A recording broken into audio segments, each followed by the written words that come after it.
Assalamualaikum warahmatullahi wabarakatuh. Perkenalkan nama saya Fauzan Nasrullah. Dengan NIM B1A125052, saya berasal dari Prodi Ilmu Hukum. Pada kesempatan kali ini saya akan menjelaskan presentasi saya tentang ketahanan nasional. Ketahanan nasional dibagi menjadi lima materi penting, yaitu yang pertama pengertian ketahanan nasional, perkembangan konsep ketahanan nasional di Indonesia, unsur-unsur ketahanan nasional, pembelaan negara, dan Indonesia dan perdamaian dunia. Latar belakang. Setiap bangsa dalam rangka mempertahankan eksistensi dan mewujudkan cita-citanya perlu memiliki pemahaman mengenai geopolitik dan geostrategi. Geopolitik bahasa Indonesia diterjemahkan dalam konsep wawasan Nusantara, sedangkan geostrategi bangsa Indonesia dirumuskan dalam konsepsi ketahanan nasional. A. Pengertian ketahanan nasional. Ketahanan nasional adalah kemampuan suatu bangsa untuk mempertahankan eksistensinya dalam menghadapi berbagai ancaman, tantangan, hambatan, dan gangguan. ATHG. Konsep ini dapat dipahami dari tiga perspektif. 1. Ketahanan nasional sebagai kondisi. Ketahanan nasional sebagai kondisi artinya, ketahanan nasional menggambarkan keadaan suatu bangsa pada waktu tertentu. Apakah bangsa tersebut kuat atau lemah dalam menghadapi ancaman? Kondisi ini dapat dilihat dari stabilitas politik, kekuatan ekonomi, persatuan bangsa, hingga kemampuan pertahanan. Yang kedua yaitu ketahanan nasional sebagai pendekatan atau strategi. Dalam perspektif ini, pertahanan nasional berfungsi sebagai metode dalam pembangunan nasional. Negara menggunakan pendekatan komprehensif integral untuk meningkatkan kesejahteraan dan keamanan secara seimbang. Ketiga, ketahanan nasional sebagai doktrin dan konsepsi. Doktrin ini menjadi dasar pemikiran dan pedoman bagi penyelenggaraan negara.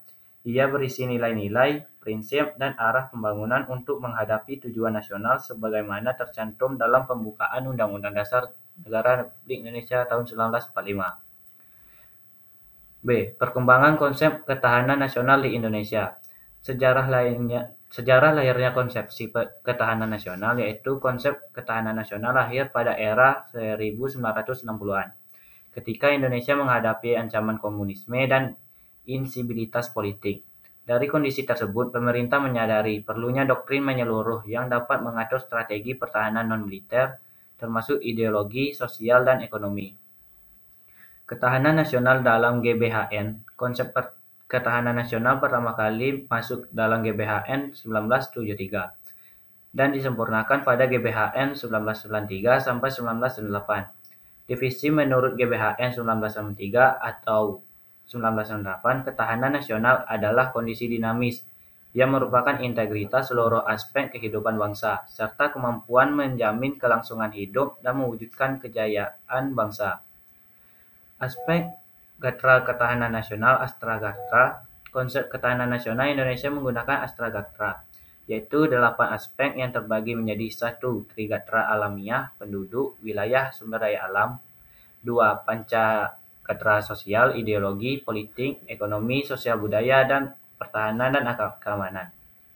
C. Unsur-unsur ketahanan nasional. 1.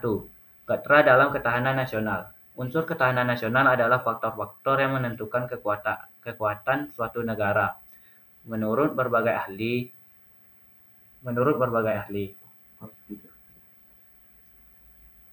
Menurut Hans J. Morgenthau, kekuatan nasional terdiri dari faktor tetap, geografis, SDA, dan faktor berubah, industri, militer, demografi, moral, karakter, dan diplomasi.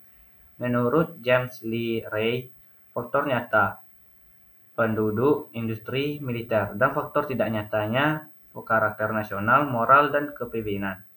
Menurut Palmer dan Perkins, kekuatan nasional mencakup tanah, SDA, penduduk, teknologi, ideologi, modal, dan kepemimpinan. Menurut Parakas Chandra, terdiri dari unsur alamiah, geografis, SDA, penduduk, unsur sosial, ekonomi, politik, budaya, dan moral, dan unsur tambahan, ide atau intelijen, diplomasi. Menurut Alfred Temahan, menekankan letak geografis, bentuk wilayah, luas wilayah, penduduk, watak nasional, dan sifat pemerintah.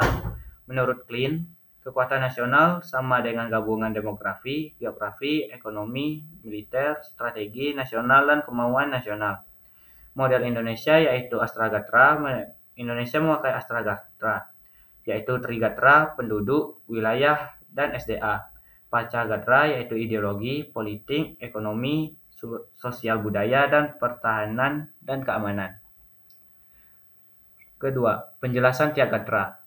1. Gatra penduduk. Penduduk mempengaruhi kekuatan bangsa melalui kuantitas, jumlah, komposisi umur, dan persebaran, kualitas pendidikan, kesehatan, keterampilan, moral, dan etos kerja. Penduduk yang berkualitas adalah aset ketahanan nasional. 2. Gatra wilayah. Berkaitan dengan letak geografis Indonesia sebagai negara kepulauan, luas wilayah darat, laut, dan udara.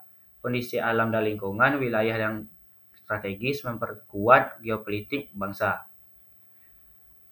3. Gatra sumber daya alam. SDA sangat berpengaruh terhadap kemampuan ekonomi dan pertahanan negara. Pengelolaan harus berkelanjutan dan tidak boleh dikendalikan pihak asing. 4. Gatra ideologi. Pancasila menjadi pondasi pemersatu bangsa dan pedoman hidup nasional. Ketahanan ideologi diperlukan untuk menghadapi infiltrasi ideologi asing. 5. Gatra politik. Ketahanan politik dilihat dari stabilitas pemerintah, sistem demokrasi, serta penegak hukum. Semakin stabil politik, semakin tinggi ketahanan nasional. Keenam, gatra ekonomi. Ekonomi berperan untuk menciptakan kemandirian nasional, pemerataan kesejahteraan, dan daya saing global. Ketujuh, gatra sosial budaya. Keberagaman budaya Indonesia menjadi kekuatan bila dikelola dengan baik. Namun, jika tidak dapat menjadi sumber konflik, karena itu diperlukan penguatan identitas nasional. 8. Gatra pertahanan keamanan. Merupakan unsur utama yang menjadi kedaulatan negara Indonesia menerapkan sistem pertahanan semesta. Sankam merata, yaitu seluruh warga negara berperan dalam pertahanan. Materi keempat, yaitu D. Pembelaan negara.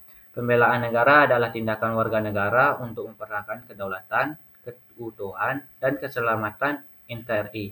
Kewajiban ini bersifat konstitusional sebagaimana tercantum dalam pasal 27 ayat 3 dan pasal 30 ayat 1 Undang-Undang Dasar 1945.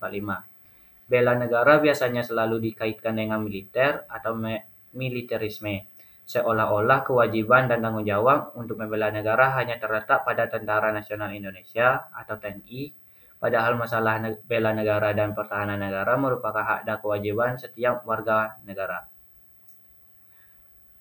1. Bela negara secara fisik dilakukan melalui TNI, Angkatan Darat, Laut, dan Udara. Pelatihan dasar kemiliteran, keikutsertaan dalam rakyat terlatih, Menwa, Hansip, dan sebagainya. Yang kedua, bela negara secara non-fisik dilakukan melalui menjaga persatuan, meningkatkan kesadaran berbangsa, menaati hukum, berkarya sesuai profesi untuk kemajuan bangsa, menjaga moral dan budaya dari pengaruh negatif globalisasi. Kita masuk ke materi yang terakhir, yaitu Indonesia dan perdamaian dunia. Globalisasi terjadi karena perkembangan teknologi komunikasi dan transportasi. Dampaknya, kondisi ancaman, dominasi budaya asing, persaingan ekonomi, kejahatan transnasional, cybercrime, kondisi peluang, kerjasama internasional, peningkatan perdagangan, inovasi teknologi, dan peningkatan kualitas SDM. Setiap negara harus mampu mengelola ancaman dan peluang agar posisi tidak melemah dalam persaingan global. Indonesia memanfaatkan globalisasi untuk memperkuatkan diplomasi, meningkatkan kerjasama ekonomi, berpartisipasi dalam misi perdamaian dunia melalui PBB, menjaga stabilitas regional di Asia Tenggara. Baiklah, kita sudah mencapai akhir presentasi saya. Saya akan menjelaskan kesimpulannya.